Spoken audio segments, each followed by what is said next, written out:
Cabinet મંત્રી બળવંતસિંહ રાજપૂતના હસ્તે નવા સર્કિટ હાઉસ પાટણ ખાતે ચાણસ્મા તાલુકાના વડાવલી ગામે તળાવમાં ડૂબી જવાથી મૃત્યુ પામેલા 5 વ્યક્તિઓના પરિવારજનોને મુખ્યમંત્રી રાહત ફંડમાંથી 20 લાખનો ચેક અર્પણ કરવામાં આવ્યો। સહાય મેળવનારા પરિવારજનોએ મંત્રી અને સરકારનો આભાર વ્યક્ત કર્યો હતો। કેબિનેટ મંત્રીએ ચેક અર્પણ કરતા મૃતકોને શ્રદ્ધાંજલિ આપીને દુઃખની લાગણી વ્યક્ત કરી હતી। મૃતકોના પરિવારજનોને સાંત્વના પાઠવી આ દુર્ઘટનાથી મુખ્યમંત્રીએ પણ દુઃખ વ્યક્ત કર્યું હતું। બનાવ બન્યાના ટૂંક જ સમયમાં મૃતકોના પરિવારજનોને સહાયની રકમ મળે તે માટે સરકારે આયોજન કરીને પરિવારજનો પ્રત્યે સંવેદના દાખવી છે।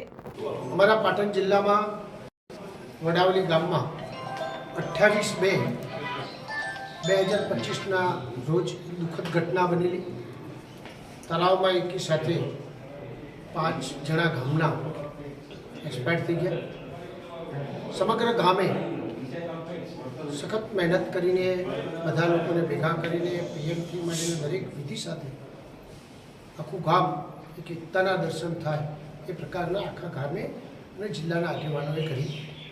એની સાથે આદરણીય મુખ્યમંત્રીશ્રીને એ લોકોએ ગામવાળાએ અમારા પાર્ટીના આગેવાનોએ બધાએ ભેગા થઈને દરખાસ્ત કરી અને ટૂંક જ સમયની અંદર એ દરખાસ્તના ભાગરૂપે વ્યક્તિ દીઠ 4 લાખ રૂપિયા એટલે 5 વ્યક્તિઓને આજે 20 લાખ રૂપિયાનો ચેક આદરણીય મુખ્યમંત્રી ભૂપેન્દ્રભાઈ પટેલ સાહેબની સૂચનાથી આજે આપવામાં આવ્યો છે। આદરણીય મુખ્યમંત્રી શ્રી ભૂપેન્દ્રભાઈ પટેલ સાહેબે કીધું છે કે કોઈ વ્યક્તિ કદાચ એક્સપાયર થઈ જાય પણ એના માટે આપણે કંઈક શું કરી શકાય, તો વ્યક્તિને તો પાછળ નથી લઈ શકતા પણ આપણે નાની મોટી આવી મદદ કરીએ અને સમાજના ભાગરૂપે આપણે એમને ટેકો કરીને બધા એમને પડખે રહીએ તો એમના દુઃખમાં એનું ઓછું કરી શકાય એ પ્રકારની વ્યવસ્થા કરી છે।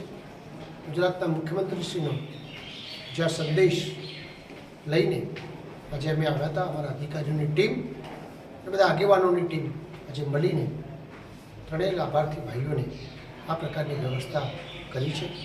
હું પાટણ જિલ્લા વતી આદરણીય મુખ્યમંત્રીશ્રીનો આભાર માનું છું કે આવા દુઃખ પ્રસંગે પણ વ્યક્તિને સમજીને આ પ્રકારની જે વ્યવસ્થા થાય છે એમાં ગુજરાત સરકારનો એક મોટો રોલ રહ્યો છે। તાજેતરમાં ચાણસ્મા તાલુકાના વડાવલી ખાતેના ઘોટરેડિયા સીમ તળાવમાંથી અકસ્માતે પાણીમાં ડૂબી જવાથી 5 વ્યક્તિઓના મોત થયા હતા। કુલ 5 મૃતકોના વારસાદારોને સહાયની ચૂકવણી કરવા માટે મુખ્યમંત્રીના રાહત ફંડમાંથી કુલ અંકે 20 લાખ રૂપિયા પૂરા મંજૂર કરવામાં આવ્યા હતા। આ પ્રસંગે જિલ્લા પંચાયત પ્રમુખ હેતલબેન ઠાકોર, જિલ્લા વિકાસ અધિકારી CL પટેલ, અગ્રણી KC પટેલ સહિત અધિકારીઓ અને મૃતકોના પરિવારજનો ઉપસ્થિત રહ્યા હતા।